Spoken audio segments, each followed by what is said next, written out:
Assalamualaikum. Waalaikumsalam. Selamat pagi anak-anak. Pagi Pak Guru. Alhamdulillah pada pagi hari ini kita ketemu kembali. Masuk semua hari ini. Alhamdulillah. Baik, Bapak absen terlebih dahulu ya. Ya Pak. Sekarang tanggal 20 Januari 2023. Akrom Hasan Salim, Hadir. Mustafa Wahyudinata, Hadir. Sapril Hidayat. Hadir. Nah, kita lanjut pembahasan mata pelajaran fikih semester genap kelas 7. Setelah kemarin selesai kita membahas hukum dan juga dalil sholat Jumat. Pembahasan yang sekarang lanjutannya yaitu tentang khutbah Jumat. Karena setiap sholat Jumat pasti ada khutbahnya. Nah, sekarang tentang khutbah Jumat. Silakan dibuka punya halaman 7.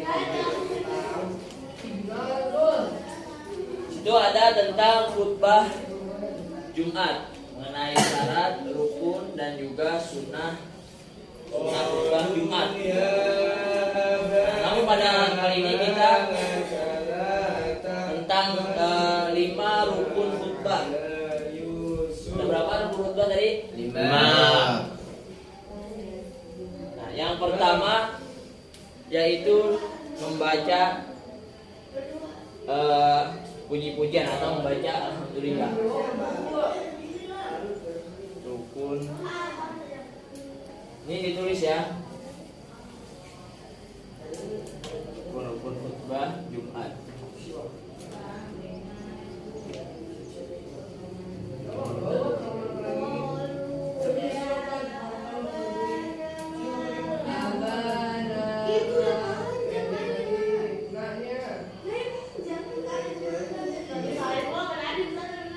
Yang pertama membaca alhamdulillah.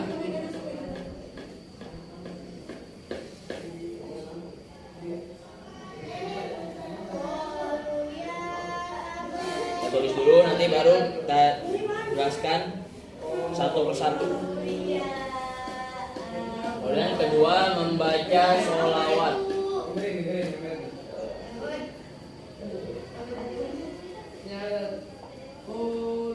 Ya, wasiat ya.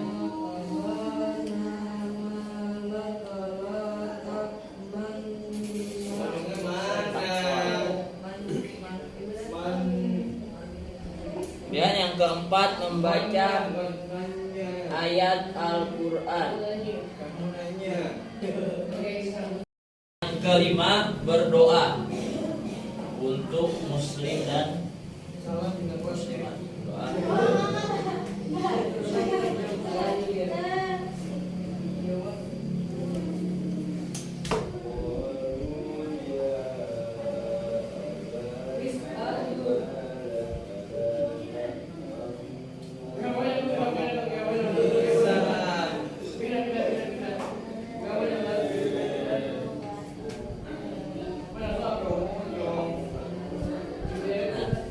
Dari kelima rukun khutbah Jumat ini, itu ketika kita menjadi seorang khotib harus dilaksanakan semua, harus dikerjakan semua ini.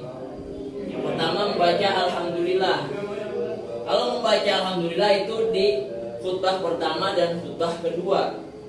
Nah, boleh menggunakan bahasa Arab. Tapi kalau kita biasanya di Indonesia, kita pertegas lagi di bahasa Indonesia kan lagi. Sebenarnya sudah sah di mukadimah yang Arab itu, yang alhamdulillah bla bla bla sesuai versinya masing-masing. Tapi kalau kita biasanya kita ucapkan kembali memakai Indonesia yang di awal. Segala puji bagi syukur. Sebenarnya nggak harus disebutin lagi juga, itu tetap sah karena sudah kita baca di awal yang memakai bahasa Arab. Nah, ini di dua khutbah, baik khutbah pertama maupun khutbah kedua.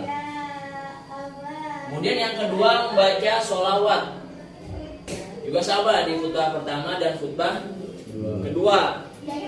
itu bisa memakai bahasa Arab dan juga boleh kita tegaskan kembali memakai bahasa Indonesia.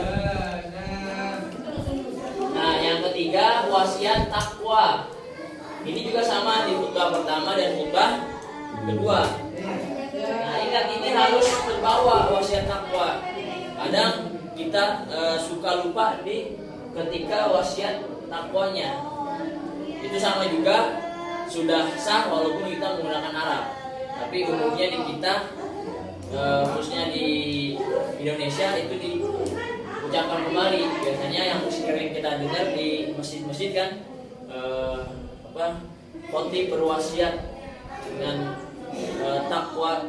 Nah, itu sebenarnya tidak diucapkan juga kalau di mukadimah pakai Arab sudah, itu nggak apa-apa. Kalau yang pakai Arab kan yang di untuk pertama yang seperti misalkan ittaqullah, nah, itu dibaca. Tapi kita mengikuti kebiasaan adat di sini, kita ucapkan kembali pakai bahasa Indonesia. Yang keempat, membaca ayat Al-Quran. Ini di khutbah pertama. Kalau membaca ayat Al-Quran di khutbah kedua itu tidak. Jadi cukup di khutbah pertama saja untuk membaca ayat Al-Quran. Terakhir yaitu berdoa untuk seluruh muslimin dan muslimat pada akhir khutbah. Artinya berarti pada khutbah kedua. Ya. Khutbah pertama ada doa untuk muslim nggak? Nggak ada. Jadi kalau untuk doa itu di khutbah akhir, di khutbah kedua. Nah, dari semuanya ini harus dikerjakan oleh seorang khatib. Kita kan nanti calon khatib semua. Amin. Ketika sudah lulus, sekarang kita belajar tentang khutbah. Jadi kita pas nanti khutbah, kita ingat wah ternyata rukun khutbah ada 5, dan itu harus dilaksanain semua. Kalau satu ini hilang atau satu ini kita tidak kerjakan, maka khutbahnya tidak sah. Nah, untuk pertemuan pada minggu ini, Bapak membahas tentang 5 rukun khutbah Jumat saja dulu. Nanti pertemuan yang akan datang kita bahas lebih lanjut mengenai sunnah-sunnah khutbah. Namun sebelum Bapak akhiri, ada yang ingin ditanyakan barangkali? Saya Pak. Akrom, silakan. Kenapa? Saya mau nanya. Ya. Kalau misalkan kita sedang lagi jadi khotib, apakah kita bisa memakai bahasa asing, misalkan bahasa Arab, bahasa Melayu, bahasa Jepang atau bahasa Inggris? Jadi Sedangkan bahasanya berarti ya? ya, Apa lagi? sedangkan kita ini negara Indonesia. Sudah. Betul. Oke, bagus pertanyaannya. Ini Akrom bertanya secara garis besarnya, ketika khutbah harus memakai bahasa Indonesia atau boleh bahasa asing ya, seperti bahasa Arab, bahasa Inggris dan yang lain sebagainya. Nah, itu sebenarnya nanti ada di ketika sunnah-sunnah khutbah. Memang sunnahnya itu memakai bahasa Arab, sunnahnya. Tetapi seluruh ulama sepakat bahwa apabila semuanya itu baik dari khotib maupun pendengarnya ataupun jamaahnya itu paham. Jadi sunnahnya bahasa Arab, tapi itu dikesampingkan terlebih dahulu karena kan nggak semuanya mengerti paham bahasa Arab. Jadi memakai bahasa daerah masing-masing itu yang lebih bagus. Jika kita di Indonesia ya pakai bahasa Indonesia. Kita misalkan nanti khutbah atau khotib di luar negeri di Inggris misalkan, pakai bahasa Inggris. Jadi memakai bahasa daerah masing. Jadi boleh pakai Inggris tapi di negara Inggris lagi tentunya. Jangan khutbahnya bahasa asing tapi di kampung kamu di Indonesia itu nggak boleh seperti itu. Jadi bisa dipahami ya Prof. Nah, selanjutnya tadi sudah ya dijawab dari pertanyaan Akro. Mungkin ada lagi yang ingin bertanya dari Syafril atau Mustafa atau dari Akro lagi, boleh silahkan. Tidak ada Pak. Tidak ada, cukup berarti ya. Oke, baik. aja mungkin pembahasan pelajar kita pada minggu ini tentang rukun-rukun khutbah. Baik, dari Bapak kurang lebihnya mohon maaf. Insyaallah kita berjumpa kembali pada Jumat yang akan datang. Terima kasih atas perhatian dan waktunya. Bapak ucapkan terima kasih dan sampai berjumpa di minggu yang akan datang. Kita tutup dengan membaca doa kafaratul majelis. Subhanallahumma wa bihamdika asyhadu an la ilaha illa anta astaghfiruka wa atubu ilaik.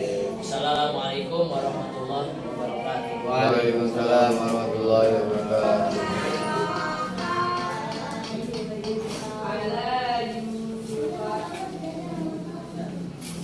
Assalamualaikum warahmatullahi wabarakatuh. Waalaikumsalam